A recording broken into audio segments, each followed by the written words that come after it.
नमस्कार दोस्तों, बहुत बहुत स्वागत है आपका around the world with me के इस एपिसोड में।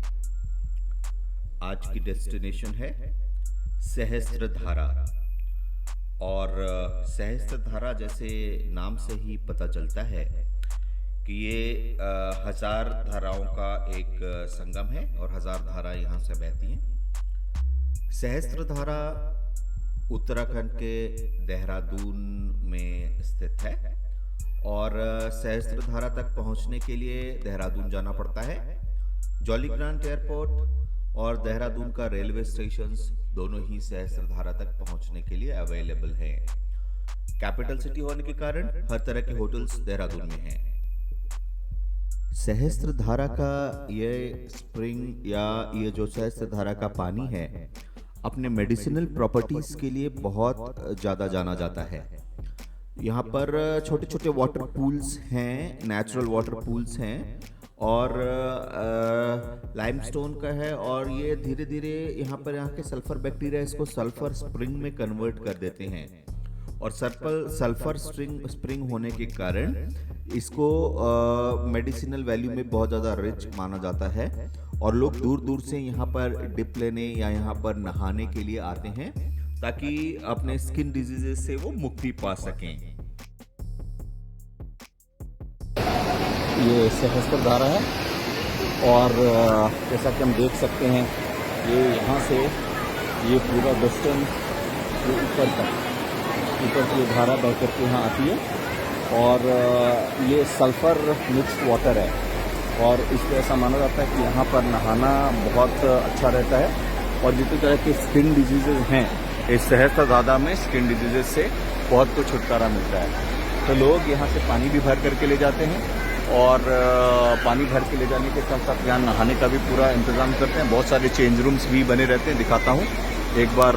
जो चेंज रूम्स भी बहुत सारे यहाँ बने रहते हैं और नहाने के बाद ये छोटे छोटे से चेंज रूम्स किनारे में बने रहते हैं, रेस्टोरेंट चेंज रूम कि नहाने के बाद यहाँ पर कपड़े भी चेंज करके जाया जा सकता है। तो टूरिस्ट स्पॉट के लिहाज से यह एक अच्छा डेस्टिनेशन है। यहाँ पे रोप वे है और दूसरे वाटर पार्क्स भी हैं यहाँ पे। जैसे दूसरा मैं दिखाऊं कि दूसरे तरह के फन पार्क्स या वाटर पार्क भी यहाँ पर है। तो इस सहस्त्रधारा में इस धारा के अतिरिक्त ये सारी चीज़ें भी हैं। तो यहाँ एक फुल डे का प्रोग्राम बनाया जा सकता है और फुल डे के प्रोग्राम में इसको बहुत अच्छे तरीके से पूरा का पूरा एंजॉय किया जा सकता है, जी भर के नहाया जा सकता है। और अगर आप यहाँ रहना चाहें तो आसपास में एक छोटे छोटे होटल्स जैसी सुविधा भी है। बहुत अच्छी क्वालिटी का तो नहीं लेकिन होटल अवेलेबल है यहाँ पर। तो इस होटल में रुका जा सकता है अगर यहाँ ज़्यादा रुकने की इच्छा हो तो उत्तराखंड का यह इम्पॉर्टेंट डेस्टिनेशन है सहस्त्रधारा। और यहाँ आकर के इस नदी की धारा में स्नान करना एक बहुत ही अनोखा अनुभव है और बहुत ही रोमांच भरा अनुभव है, बहुत ही अच्छा अनुभव है। बिल्कुल नेचर के करीब हैं। आप देखिए, जैसे दिखाता हूँ आपको पहाड़, बिल्कुल पहाड़ के नीचे। ये बहुत ही अच्छा अनुभव रहता है यहाँ पर इस सहस्त्रधारा जलप्रपात का। इस जलप्रपात तक पहुंचने के लिए टैक्सीज अवेलेबल हैं और बजट ट्रैवल करना चाहें तो लोकल बसेस भी अवेलेबल हैं। पहाड़ की चोटी पर जाने के लिए एक रोप वे है और वहां से बहुत सुंदर नजारा मिलता है। देखते हैं इसको भी। रोप वे सहस्त्रधारा में ये रोप वे है जिसपे हम लोग ऊपर पहुंचे हैं।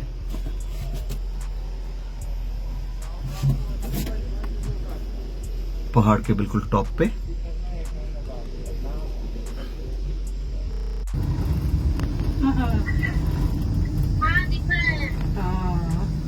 तो भरी भरी है। यहाँ बारिश शुरू हो जाती है कभी भी, फिर अपने आप बंद हो जाता है।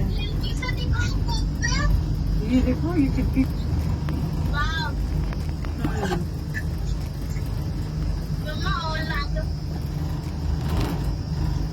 ये है चारों तरफ पहाड़, घाटी। और ये देखो, दिखा ये आ रहा है ऊपर की तरफ रोड पे मेका केबिन वाला चला गया।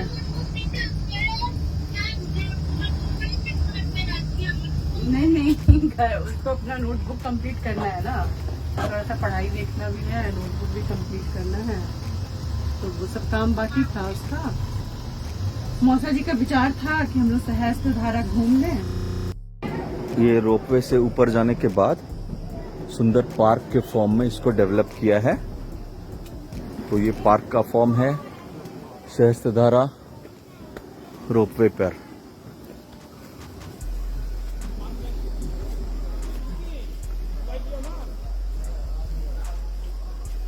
सुंदर पहाड़ देहरादून के आपको वहां भी दिखाते हैं।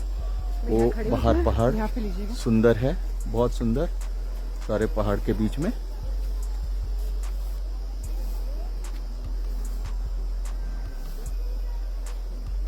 बच्चों के लिए छोटे छोटे से झूले, शूटिंग रेंज,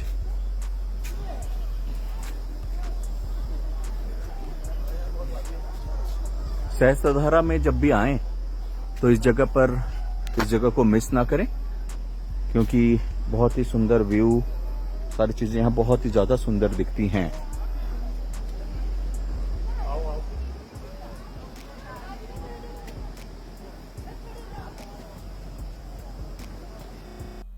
सहस्त्रधारा के दूसरे इम्पॉर्टेंट अट्रैक्शंस में यहाँ का रोप वे है।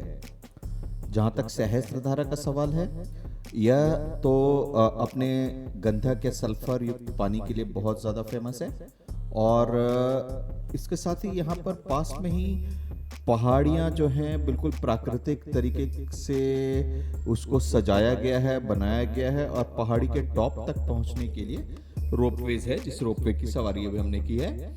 तो इस रोपवे में ऊपर पहाड़ों का दृश्य बहुत ही अच्छा रहता है, और गर्मियों में तपिश से बचने के लिए हर साल सैकड़ों की संख्या में लोग यहाँ आते हैं। वैसे बता दें कि यह स्थान पहले प्रधानमंत्री जवाहरलाल नेहरू के प्रिय स्थानों में भी एक रहा है। तो इससे यहाँ पर जब इसकी ऊंचाई पर इससे जाते हैं रोपवे से, तो इसके जो हिल टॉप है, पहाड़ी का जो टॉप है, इसको मणिद्वीप के नाम से भी जाना जाता है, और ये लगभग 3000 मीटर की हाइट है टोटल। और 3000 मीटर की हाइट पर बड़े और बच्चों के लिए मनोरंजन के कई तरह के साधन यहाँ पर उपलब्ध कराए गए हैं। सीसॉ से लेकर छोटी छोटी मूर्तियां बनाई गई हैं, बहुत ही सुंदर पार्क बनाया गया है, और यहाँ से पूरे देहरादून घाटी का दृश्य बहुत ही अच्छा दिखता है, बहुत ही सुंदर दिखता है। यहाँ पर अलग अलग तरह के पार्क्स जैसी चीजें भी बनाई गई हैं, जैसे यहाँ पर ओजोन पार्क डेवलप किया गया है, सिल्वर पार्क है, एक छोटा सा कैफेटेरिया है जहाँ कॉफी विद नेचर के लिए कैफेटेरिया और डिस्कोथेक भी यहाँ पर अवेलेबल है। और ऊपर जाएं तो यहाँ पर टेरेस रेस्टोरेंट भी यहाँ पर अवेलेबल है। तो यहाँ पर जब रोप वे से आते हैं तो बहुत ही रोमांचक यात्रा रहती है। ऐसा लगता है कि हम कोई हवाई रास्ते से किसी उड़न खटोले पर ऊपर जा रहे हों, और पहाड़ों का दृश्य, और जब खास करके अगर बादल घिरे हो तो बहुत ही सुंदर रहता है। ऐसा लगता है कि हम दुनिया के किसी टॉप पे पहुंच गए हों। और यहाँ पर जो पूरा देहरादून या उत्तराखंड के इस घाटी की सुंदरता अपनी चरम पर रहती है। रिलैक्स करने के लिए, टेम्परेचर से बचने के लिए बहुत ही अच्छी जगह है। सहस्त्रधारा में स्नान कर सकते हैं और रोपवे से ऊपर जा सकते हैं। ये रोप के सामने सीसॉ खेलते हुए हम लोग एंजॉय करने के लिए बहुत अच्छी जगह है।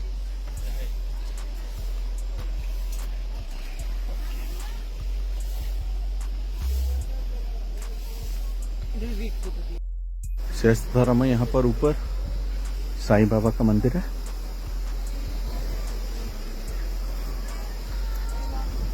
साईं बाबा का भी दर्शन यहाँ पर किया जा सकता है।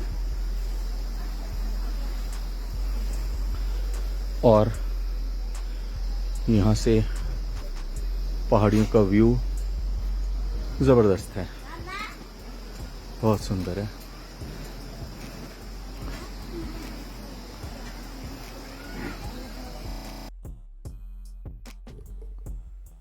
शहर के बीच रहकर शहर से दूर जाने के लिए बहुत ही अच्छी जगह है सहस्त्रधारा। अगर जल के मेडिसिनल वैलीज पे विश्वास ना हो तो फिर भी रोपवे से ऊपर जाकर साईं बाबा का दर्शन करके और इस जगह की खूबसूरती का आनंद लिया जा सकता है। ये जगह वर्थ विजिटिंग है। एंजॉय कीजिए। मिलते हैं अगले बार किसी और एपिसोड में। तब तक के लिए इजाजत। Stay well, take care of yourself. Bye bye.